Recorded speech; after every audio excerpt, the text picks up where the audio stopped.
Hey everyone, Ryan here, or M&R Productions, with my review of a classic LEGO Star Wars Battle Pack released on January 1st, 2010. This is the Snowtrooper Battle Pack, given set number 8084 for ages 6 to 12, has 74 pieces, and has the classic Build Your Army logo down there on the bottom left. This set, when it was released, retailed for $10.99. However, it's one of the few sets in the history of LEGO Star Wars that has changed its base retail price during its time of availability. About a year after its release, it sharply jumped in price to $11.99 instead of that $10.99 that it started out at. So oddly enough, this one did change prices. Anyway, the box art has the snowy landscape of Hoth. You can see the 4 figures we're about to take a look at, and then you have some clone troopers on the top right with that very nice dark red LEGO Star Wars logo. Got the Atat Driver on the top, and this set was part of the 30th anniversary Empire Strikes Back LEGO lineup. You got a big Atat that came out later in the year that really went well with this set. And then on the back, you have the battle pack that was counter to this one, the Hoth Rebel Trooper battle pack, another classic, great battle pack. If you don't have either of these, I'd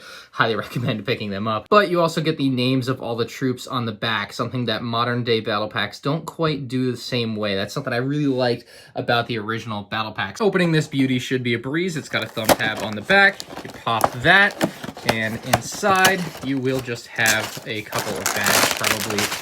There we go, a couple bags and a instruction manual. Nothing particularly special about the packaging inside for this one. Just for those that care, here's the back of the manual. It has a nice poster-like image of the battle packs, and then you have an image of some other sets released around the same time. We'll start out with the figure that you do receive 2 of in the set, and that is the classic Snowtrooper. One of them does include the long rifle, and this one, I suppose, would man the speeder bike, but he does have a custom molded helmet with backpack included. They have since redesigned the helmet backpack kind of combo, and they do it completely differently now, but still, for something that was originally, I believe, released in 2003, it looks really good to this day. It's a figure that I really still like, and don't mind having either the new one or the old one for an army of. Torso print on this is also pretty well detailed. It gets most of it across. This definitely could have done good for some leg or waist printing. It is certainly lacking in that department, but still, for 2010, a perfectly fine character. There's going to be no back print underneath this whole piece here, but you will notice an all black head, so no face print on there at all, just completely black blank head. Very much the norm at the time. An Atat Driver was also included in the set, and prior to this set's release, you could only really get these guys in actual Atat, so getting him in a cheaper set was certainly great and warranted here. It made sense. Has one of the few characters you actually do see on Hoth for the Imperials.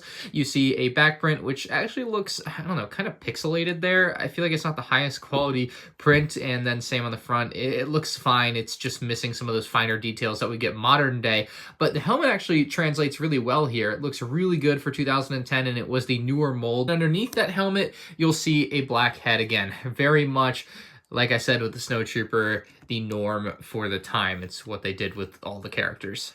And finally, we got an Imperial Officer. One of my favorite aspects about this character is that they didn't just give him a bland facial expression. He is a mean muggin', all right. I love what they did with him, just kind of that evil grin, and you can't go wrong with that for an Imperial Officer style figure. You can see the back print with kind of the armor plating or whatever that's supposed to be. He's also holding a pair of binoculars, which you'll be able to put to use on the battlefield, obviously, as you scope out the rebels coming in to defend their base. But yeah, overall, a decent figure. One of the strong suits of this battle pack is that you do get 2 separate little builds in the set. So you have this speeder bike for your Snowtroopers, and of course you can take a Snowtrooper and actually have him sit on the speeder bike. His legs fit just around that little piece there, which connects the front to the back. And you can also have him grab the handlebars if you're careful with it, just like that. And it's actually a really good speeder bike. This is definitely one of my favorite speeder bike designs that they have done for the LEGO Hoth Troopers. There are definitely better ones, and there are definitely worse ones. You have these essentially feet on the back, give you a little bit of a shock absorption as you're moving around. Obviously not too important if you're just floating above the ground, but for someone maybe dragging it around or whatever during play, that's going to come into play. Get it? Anyway, love this one. Looks very good. I don't really have much else to say about it. You can actually turn it as well, I suppose, if that's something you're into. The middle section turns a little, so you have that as a feature or function of the thing, but overall just a solid overall design and something that looks really good when amassed into an army. Now, this thing is not quite the same as far as amassing for armies, but I still really like it. So this is like a little Imperial outpost. So it's got a control panel as well as a missile launcher here, and I think this is spectacular. It's one of my favorite aspects of any battle pack build, really. It's something that's just special and unique and something you really don't see in battle packs. Usually it's speeder, walker, and that's kind of, you know, turret. This is something that combines little outposts with a turret, with a cannon type of deal. And so they actually have a pretty good use for your Atat Driver. Obviously, there's no walker included in the set for him to be piloting. So they have him manning the missile launcher. And so the missile launcher can actually spin 360 degrees, which is great. It's just on one of these turntable pieces. Very simple build here. But you can actually spin this little piece here, and you can raise and lower the missile launcher to get a different angle on it. So we'll just shoot it. It's a flick fire missile. You know, flicking flick fire missiles, who does that?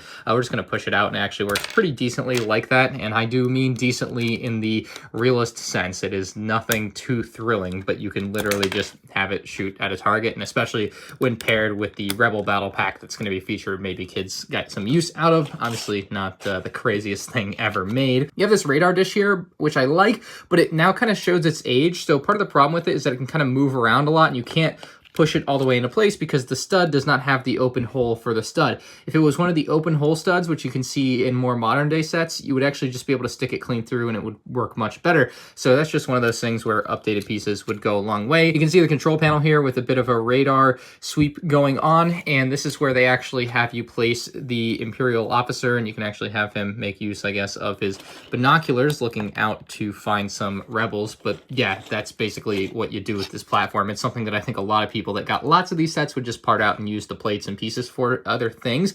You do have a weapons rack on this as well, so you do have a couple of extra blasters. And I actually saw a old Lego review on Lego.com. Someone complained about there only being 3 blasters, which is certainly a thing. So you only have 3 blasters, but you technically have 4 characters, which isn't a big deal given that your characters all have specific spots to go to. But yeah, someone mentioned that, so I figured I'd bring it up here too.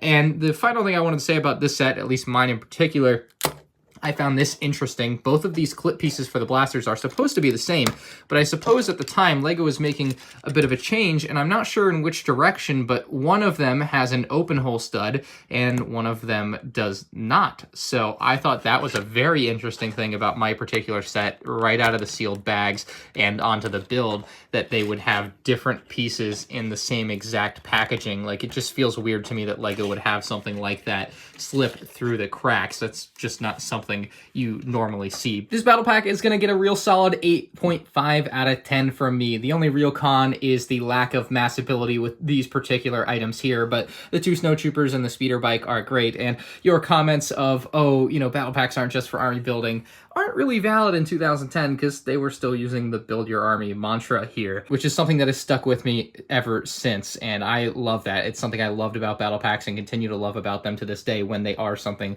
that are particularly massable, and there's nothing wrong with having these here. It just kind of slightly reduces the appeal versus if it was maybe just 4 Snowtroopers or something. It's just a more massable item. Anyway, that's my review of the 8084 Snowtrooper Battle Pack. If you guys enjoyed, hit that like button. If you're new to the channel, subscribe, and let me know what you think about this one in the comments section below.